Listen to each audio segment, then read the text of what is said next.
I remember that rainy evening like it was yesterday. I was huddled under the awning of an old bookstore, trying to keep dry. I'd been on the streets for almost a year by then, ever since a string of bad luck had taken everything from me: my job, my apartment, and eventually my sense of pride. But life has a way of surprising you when you least expect it. It was one of those cold, relentless downpours that soaked through every layer of clothing. I wrapped my arms around myself, shivering against the chill.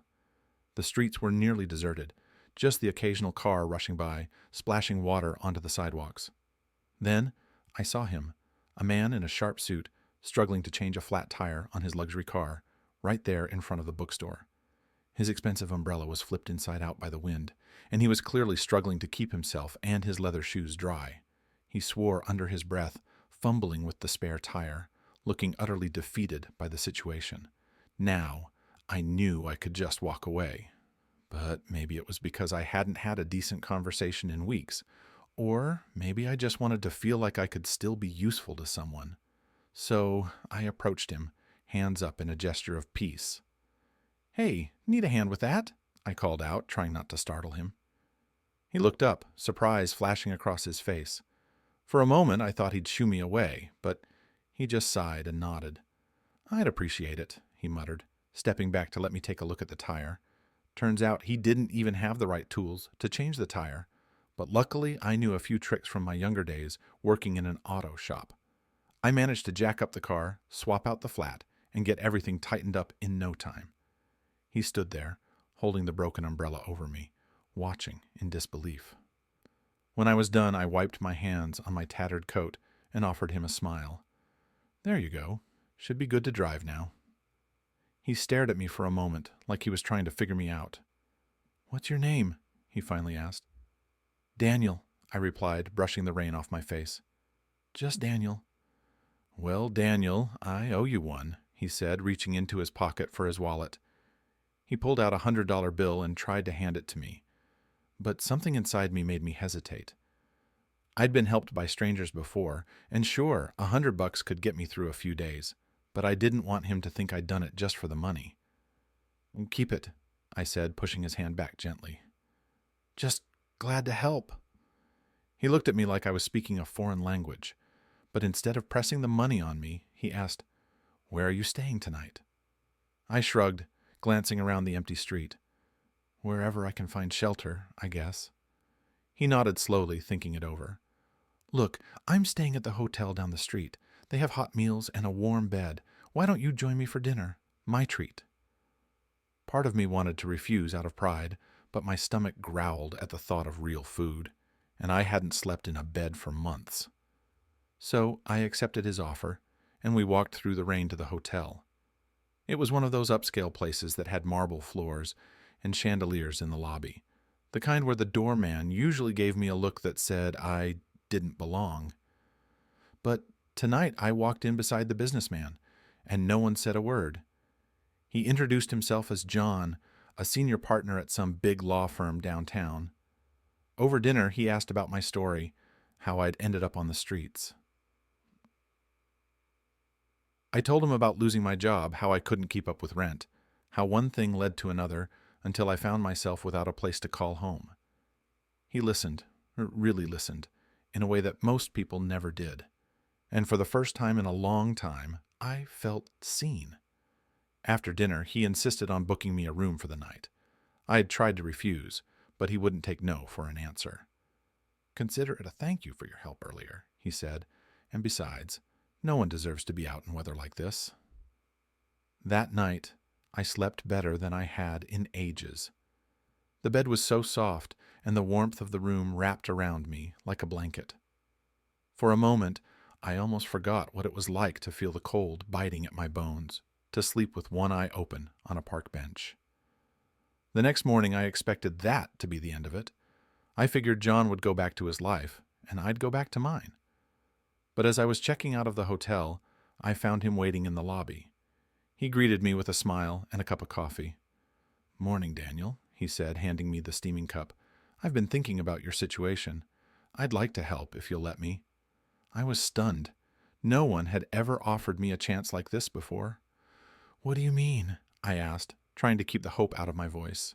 He explained that his law firm sometimes worked with a local shelter that helped people get back on their feet, offering job training and temporary housing. "It's not much," he said, "but I could make a few calls, put in a good word for you.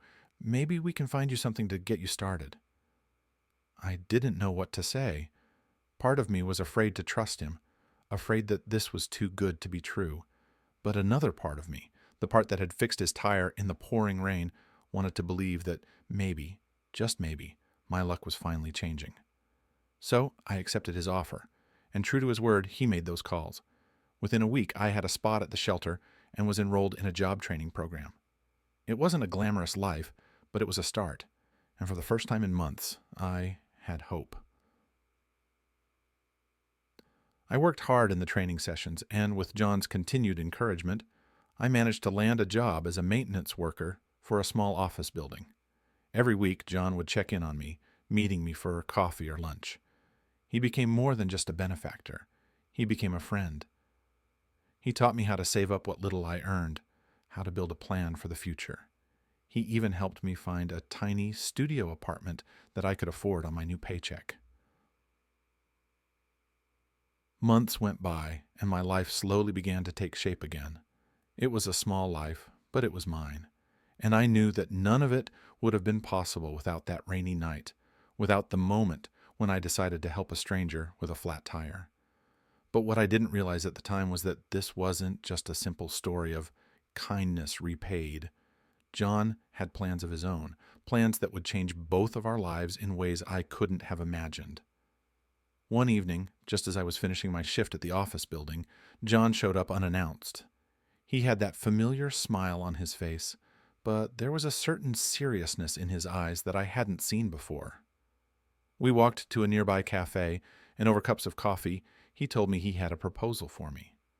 "Daniel," he began, "you've made incredible progress these past few months. You've turned your life around, and I think you're ready for something bigger." He reached into his briefcase and pulled out a stack of papers. I stared at them, confused. "What is this?" "It's a business plan," he said. "I've been thinking a lot about that night when we met, how you helped me without expecting anything in return. I realized that you have a rare quality, a willingness to help others, even when you have little yourself.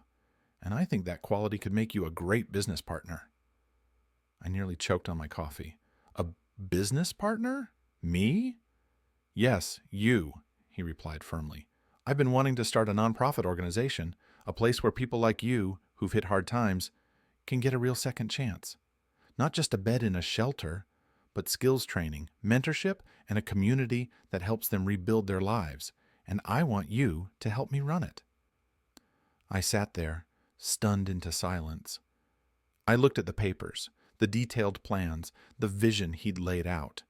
It was ambitious, but it was clear he'd thought it through. "Why me?" I finally managed to ask. He smiled, a little softer now. "Because you've been through it. You understand what it's like, and you know what it takes to claw your way back. Plus, you have a good heart, Daniel. I saw that the night you fixed my tire." I didn't have the words to express the emotions swirling inside me. I never thought someone like John, a man who had everything, would see value in someone like me, someone who'd lost so much. But he believed in me, and as I sat there, I felt a strange sense of confidence building inside. With John's guidance, we spent the next few months building the nonprofit. He handled the legal side of things, while I worked on outreach, connecting with local shelters and community centers to find people who needed help. It was hard work, but it was meaningful in a way I hadn't experienced in years, and the organization grew. We started small, with just a handful of clients, but word spread, and soon we had more people coming in, eager to learn new skills, to get a fresh start. John and I both put in long hours, but it never felt like work. It felt like a mission. One evening, about a year after that fateful night in the rain, we were sitting in our modest little office, looking over the progress we'd made. I turned to John and said, "You know, I never thought my life would turn out like this. I thought I'd be on the streets forever." He smiled back at me. "Neither did I, Daniel, but I guess sometimes it just takes the right person showing up at the right time. And as I looked around that office, our office, filled with people whose lives were slowly getting back on track, I realized he was right. Life has a way of surprising you when you least expect it, and sometimes all it takes is a moment of kindness to change everything.